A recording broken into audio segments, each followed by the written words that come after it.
அதுதான் களம், அதுதான் தேர்தல் களம், அதுதான் இன்றைய நிலவரம். மற்றதெல்லாம் கலவரம். இந்த நிலவரத்தை நாங்கள் மக்களோடு இருக்கிற காரணத்தினாலே, மக்களுடைய அறிந்த காரணத்தினாலே, நாடி துடிப்பு அறிந்த காரணத்தினாலே உண்மையை சொல்லுகிறோம். சார் ஓபிஎஸ் டிடிவி இவங்கெல்லாம் வந்து தாவேக்காவோட போறதுக்கான வாய்ப்புகள் இருக்கிறதா அவங்களுடைய பேச்சும் அப்படிதான் இருக்குது. ஒருவேளை இதன் காரணமா அதிமுக பலவீனமுடைய மணி இப்ப நீங்க திரும்ப திரும்பவே வந்து சுத்தி சுத்தி வர்றீங்க. அதான் சொல்றேன்ல, அவங்க கட்சியை வழி நடத்துறவங்களுக்கு அவங்களுக்குரிய வாய்ப்புகளை அவங்க யோசிச்சு தான் ஒரு முடிவு அறிவிப்பாங்க. ஏன் இப்படி சொல்றாங்க, ஏன் அப்படி சொல்றாங்க அப்படின்னு சொல்றதுக்கு இந்த சாமானிய தொண்டனுக்கு எந்த அதிகாரம் கிடையாது, உரிமையும் கிடையாது. அவங்களுடைய விருப்பம் அதை வந்து வெளியிடுறாங்க, கருத்துக்களா வெளியிடுறாங்க. அதுக்கு மக்கள் மத்தியில என்ன வரவேற்பு இருக்கு, என்ன மதிப்பு இருக்கு அப்படின்றதுதான் 2026 சட்டமன்ற தேர்தலில் தான் நம்ம பொறுத்திருந்து பார்க்கணுமே தவிர, நீங்க 2026 சட்டமன்ற தேர்தல் வரைக்கும் பொறுத்துருங்க.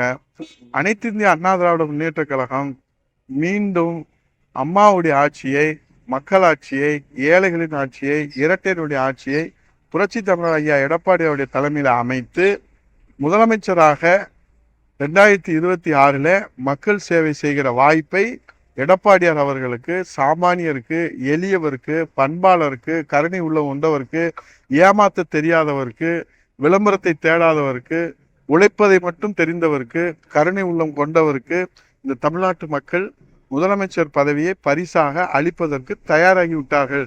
அதுதான் களம், அதுதான் தேர்தல் களம், அதுதான் இன்றைய நிலவரம். மற்றதெல்லாம் கலவரம். இந்த நிலவரத்தை நாங்கள் மக்களோடு இருக்கிற காரணத்தினாலே, மக்களுடைய அறிந்த காரணத்தினாலே, நாடி துடிப்பு அறிந்த காரணத்தினாலே உண்மையை சொல்லுகிறோம், உறுதியாக சொல்லுகிறோம். அதுதான் நடக்கும் என்பதை நம்பிக்கையோடு சொல்லுகிறோம். சார் இப்படியெல்லாம் கூட ஒரு செய்தி வந்துச்சு, ஓபிஎஸ் டிடிவி அதிமுக பாஜக கூட்டணி இணைக்கிறதுக்கான இதெல்லாம் கூட வந்துருச்சு, சம்மதம் ஆயிடுச்சு அப்படின்லாம் கூட பேசலாம். அதாவது திமுகவை, மக்கள் விரோத திமுகவை, தீய சக்தி திமுகவை, சர்வாதிகார திமுகவை, ஆணவ திமுகவை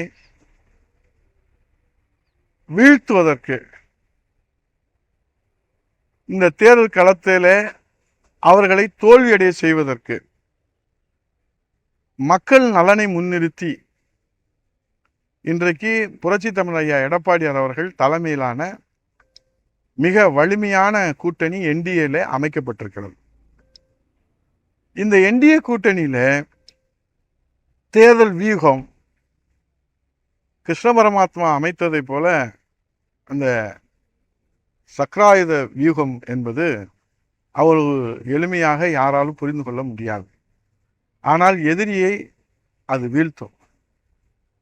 அந்த எண்ணத்துல, உண்மையான எண்ணத்துல, தூய்மையான எண்ணத்துல, உறுதியான எண்ணத்துல, வெளிப்படையான எண்ணத்துல வாருங்கள் என்று கழகத்தினுடைய நிரந்தர பொதுச் செயலாளர், பொதுக்குழுவிலே செயற்குழுவிலே அதிகாரம் ஒப்படைக்கப்பட்ட புரட்சி தமிழர் எடப்பாடி அவருடைய அழைப்பு கொடுத்திருக்கிறார்கள். ஒத்த கருத்துடைய புரட்சி தமிழர் எடப்பாடியார் அவர்கள் அழைப்பு கொடுத்ததற்கு பிறகு யார் அழைப்பு கொடுக்க வேண்டும் என்று யாரும் தயங்க தேவையில்லை. ஆகவே புரட்சி தமிழர் எடப்பாடியார் அவர்கள் திமுகவை வீழ்த்துவதற்கு ஒத்த கருத்துடைய கட்சிகள் எல்லாம் தாராளமாக வரலாம் என்று அவர்கள் வெளிப்படையாக பத்திரிகையாளர் சந்திப்பில் கொடுத்திருக்கிற அழைப்பு தான் அண்ணா திராவிட முன்னேற்ற கழகத்துடைய நிலைப்பாடு. இதில் நீங்கள் புரிந்தவர்களுக்கு, அதற்குரிய தேவையானவர்களுக்கும், அதற்குரிய வழிகாட்டுதல் கிடைப்பவர்களுக்கும் இந்த அழைப்பு நிச்சயமாக உரிய செய்தியை சொல்லியிருக்கோம். எடப்பாடி பழனிசாமி ஏற்றுப்பாராங்க, அதுக்கான அழைப்பு தான் இப்ப நீங்க மறைமுகமா சொல்றீங்க. நான் சொல்றது, புரட்சி தமிழர் எடப்பாடி அவர்கள் சேலத்திலே திமுகவை வீழ்த்துவதற்கு உண்மையான, உறுதியான, வெளிப்படையான, விசுவாசமான அம்மாவுடைய லட்சியத்தை, புரட்சி தலைவர் எம்ஜிஆருடைய லட்சியத்தை, அம்மாவுடைய லட்சியம் என்ன, ஒரு குடும்பம் ஆதிக்கம் இருக்கக்கூடாது. புரட்சி தலைவருடைய லட்சியம் என்ன, ஒரு குடும்பம் ஆதிக்கம் இருக்கக்கூடாது. அதையெல்லாம் மனதிலே உறுதியாக கொண்டு வெளிப்படையாக யார் யார் புரட்சித் தமிழ் ஐயா எடப்பாடியாருடைய தலைமையிலே முதலமைச்சராக புரட்சித் தமிழ் ஐயா எடப்பாடியார் அவர்களை ஏற்றுக்கொண்டு ஒத்த கருத்துடையவர்கள் வரலாம் என்று பொதுச் செயலாளர் எடப்பாடியார் அவர்கள் எத்தனை முறை இன்றைக்கு மிக தெளிவாக புரிகிற வகை சொல்லியிருக்கிறார். அந்த அழைப்புக்கு மேலே யாரும் அழைப்பு கொடுப்பதற்கு யாரும் தயங்க தேவையில்லை. செய்திகளை உடனுக்குடன் தெரிந்து கொள்ள கீழ்கண்ட கேபிள் மற்றும் டிடிஹெச் நெட்வொர்க்குகளில் எம்நாடு செய்தி தொலைக்காட்சியை காணுங்கள். பாதகம் செய்பவரை கண்டால் நாம் பயம் கொள்ளலாகாது பாப்பா. மோதி மிதித்து விடு பாப்பா, அவர் முகத்தில் உமிழ்ந்து விடு பாப்பா. அண்மை செய்திகளை உடனுக்குடன் தெரிந்து கொள்ள இணைந்திருங்கள் எம்நாடு தொலைக்காட்சியுடன்.